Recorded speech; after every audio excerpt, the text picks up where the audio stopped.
आज की वीडियो में हम बात करने वाले हैं कि जो कि आप यूपीएससी परीक्षा की तैयारी करते हो तो उसके अंदर आप आंसर राइटिंग करते हो तो उसके अंदर आप ऐसी कौन सी मिस्टेक है जो आप करते हो। और मैंने जो आज तक जो भी वीडियोस देखे हैं, जो भी कॉपीज़ को पढ़ा है, तो उसके अंदर पाया है कि सभी कॉपियों के अंदर 2-4 मिस्टेक मैंने आज तक देखी है। और मैंने लगभग 5 मिस्टेक है जो बनाई है और वो उस मिस्टेक को मैं आपको बताऊंगा कि वो आपको नहीं करनी है।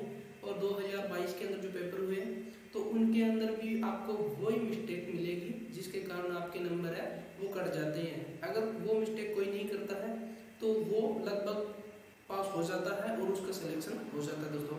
तो एक ही प्रश्न के अंदर अपने 5 मिस्टेक करेंगे तो सभी प्रश्नों के अंदर काफ़ी ज़्यादा हो जाएगी जिसके कारण हमारे जो नंबर है वो कट जाएंगे।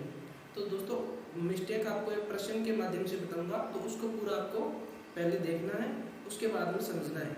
तो दोस्तों ये हमारा प्रश्न है, देखिए इसके अंदर सिंधु सभ्यताकालीन सामाजिक और धार्मिक जीवन किस प्रकार वर्तमान भारतीय समाज को प्रभावित करता है, स्पष्ट करें। सिंपल सा प्रश्न है कि सिंधु सभ्यता काल के अंदर जो जीवन था वो हमारे भारतीय जीवन को आज भी किस तरीके से प्रभावित करता है, तो वो मेरे को उत्तर लिखना है, ठीक है ना।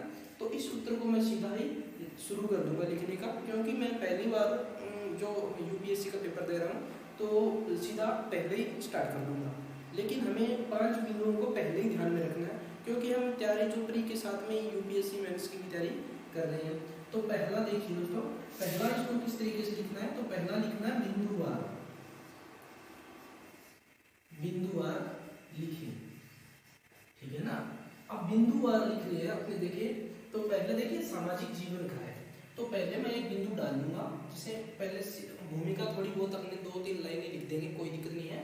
उसके बाद में मैं यहाँ पे जो अंडरलाइन करूंगा या एक बिंदु डालूंगा वो है सामाजिक जीवन, बड़ा बिंदु है तो सामाजिक जीवन, इस तरीके से एक बिंदु डाल दूंगा, ठीक है ना।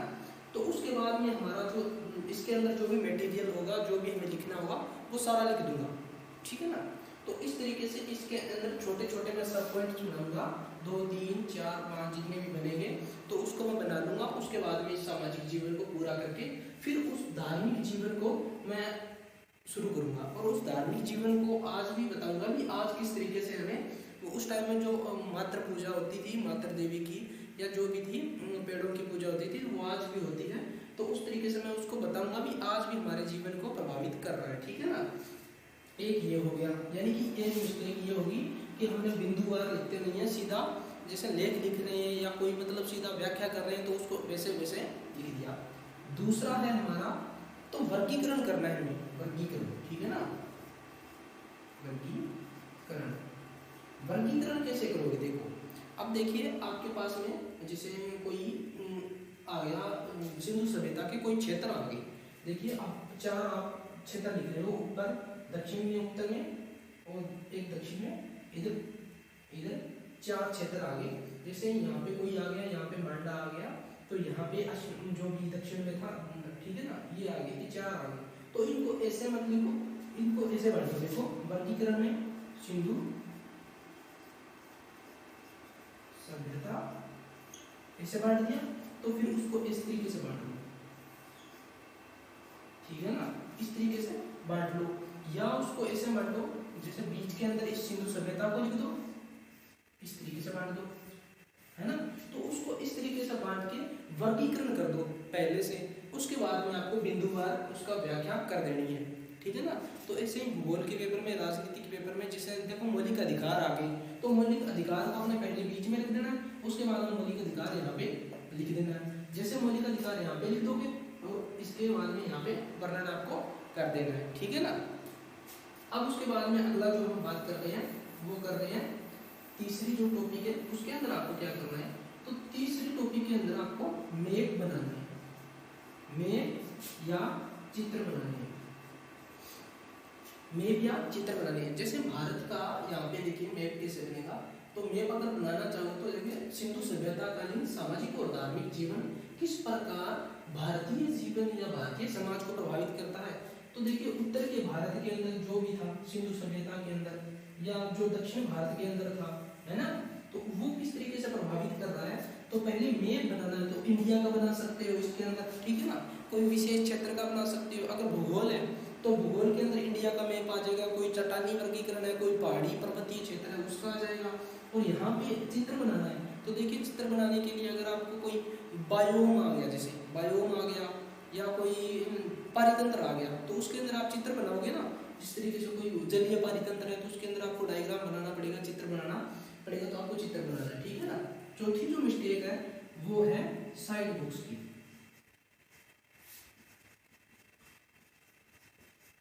ठीक है ना। साइड बुक्स की, साइड बुक्स ये है कि देखिए प्रश्न सामाजिक और धार्मिक जीवन का है, ठीक है ना।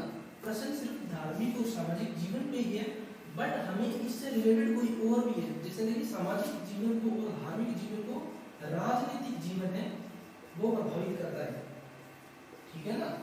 राजनीतिक जीवन प्रभावित करता है। अगर हमें इसके बारे में टॉपिक आ रहा है, जैसे उस टाइम में किस तरीके का शासन था, तो हम बोलेंगे जनतंत्रात्मक शासन था, है ना। तो उसको अपने उत्तर के साइड में एक बॉक्स बना लेंगे, इतना बड़ा बॉक्स बनाएंगे और उसके अंदर इसको ऐसे लिख देंगे, ठीक है ना। और उसको अंडरलाइन भी कर देंगे। 3 बिंदु बनाए हमें और 3 बिंदुओं के अंदर हमने अंडरलाइन कर दिया, तो ये हो गया हमारा साइड बॉक्स, ठीक है ना। चौथी जो मिस्टेक आती है वो ये आती है कि अंडरलाइन नहीं करते। दूसरा, या तो अंडरलाइन नहीं करते किसी बात को, अगर अंडरलाइन कर भी दिया है तो ब्लैंक पेन का यूज नहीं करते। तो देखिए अंडरलाइन नहीं करते। अब कोई अच्छी बात है, देखिए जैसे मान लो कोई चीज है तो हम यहाँ पे लिख देते हैं, जैसे उष्णकटिबंधीय चक्रवात है, उष्णकटिबंधीय चक्रवात है, ठीक है ना। उष्णकटिबंधीय चक्रवात है तो ये चक्रवात क्या होते हैं, गर्म हवाओं वाले होते हैं। ये चट्टानी भागों या जो तटीय भाग है उसको पार करके विषम मात्रा में धरातल पर पहुंचते हैं, और धरातल पर पहुंचने के कारण ये क्या करते हैं, बहुत ज्यादा विनाश करते हैं। तो इसको लैंडफॉल भी कहते हैं, लैंडफॉल भी कहते हैं। तो ये बात मेरे को पहले पता थी, मान लो ये बात पता थी, तो मैंने इसको अंडरलाइन नहीं किया, अब मैंने सीधा लिख दिया लैंडफॉल कहते हैं, ठीक है ना। तो ये प्रभावी नहीं लग रहा, लेकिन अगर अपने को इसको या तो ब्लैक पेन से लिखे या इसको अंडरलाइन कर दे तो काफी ज्यादा इसको प्रभावी देखने को मिलेगा हमें। तो ये 5 मिस्टेक है जो अपने हर प्रश्न के अंदर करते आए हैं और करते रहते हैं, ठीक है ना। तो पहली बिंदुवार लिखना है, कोई भी प्रश्न हो उसका उत्तर बिंदुवार लिखना है। दूसरा, उसको वर्गीकरण करना है, बिंदुओं के अंदर बांट के उसको एक पहले डायग्राम की तरह इस तरीके से बांट देना है, ठीक है ना। तीसरा है मैप और चित्र बनाने हैं, उसके अंदर कोई भी प्रश्न हो उसके अंदर मैप या चित्र लगभग बनते ही है, ठीक है ना। उसके बाद में 4 नंबर है साइड बॉक्स। इस तरीके से अगर कोई भी हमें फैक्ट आ रहा है, अलग है लेकिन उससे संबंधित है, तो वो इस तरीके से अपने को साइड बॉक्स में लिखने हैं। और 5वीं बात है कि हमारे पास में ब्लैक पेन है या अंडरलाइन करने का कोई साधन है तो हम उससे अंडरलाइन करेंगे, ठीक है ना, ताकि एक प्रश्न है वो अच्छी तरीके से आपको प्रभावी मिले। मेरे टेलीग्राम चैनल का लिंक है डिस्क्रिप्शन में, आपको वहाँ पे कोई प्रश्न है वो मैं लिख के डाल दूंगा, उस तरीके से आपको प्रश्न लिखने हैं। मिलते हैं अगले वीडियो में, तब तक के लिए धन्यवाद। चैनल को सब्सक्राइब कर लीजिए, लाइक कर लीजिए और शेयर कर दीजिए।